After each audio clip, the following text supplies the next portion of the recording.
Now, someone could say that, Daniel, this is, democracy that's gone wrong, but democracy in the ideal case works. It's supposed to work. Nowadays, yeah, there's all kinds of problems, but those are not really essential to what democracy is. If we could have an ideal situation, and if we just implement a few more anti-corruption laws or maybe anti-lobbying laws, legislation, then we wouldn't have these kinds of problems.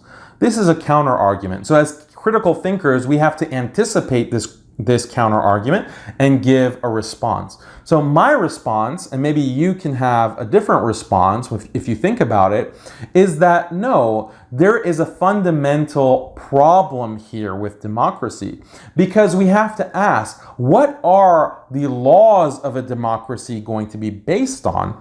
If they're going to be just based on popular opinion and people who are voting for representatives in Congress or in the president who are going to implement laws based on popular opinion, then who says that popular opinion is going to be moral? Who says that popular opinion is going to arrive at what is truly just? In fact, it's very easy to manipulate a population, and we see this throughout American history and even to this day. If you look at the way that mass media and social media and educational institutions are able to manipulate public opinion, you can see that public opinion is no check on people's baser instincts. And in fact, popular opinion can lead a nation quite astray in terms of justice and morality. The thing is that democracy cannot be a substitute for morality. And this is where religion is so important. And this is where Islam, as the truth, the religion of truth, with true morality, God, our creator, Allah, is sending guidance, sending rules on right and wrong and what is truly just. That can be a check on a government.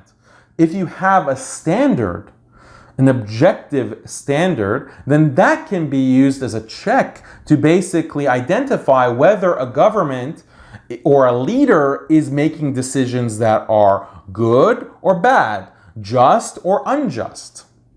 You have to have that kind of objective standard. If you don't have that standard, as is the case with modern secular democracies, then there can be no check or balance. What we see today is that all three branches of government will, for more or less, have the same opinions on morality. It's just the popular view of right and wrong. There is no independent standard to judge whether those views of morality are just or unjust, right or wrong. And so there's not really a check. Even though you have different branches of government, they can all collude, they can be all aligned, and there's not a true standard to hold against and to judge them by. And that's why it's so easy for secular liberal democracies to commit atrocities and to commit all kinds of crimes that we see throughout their histories.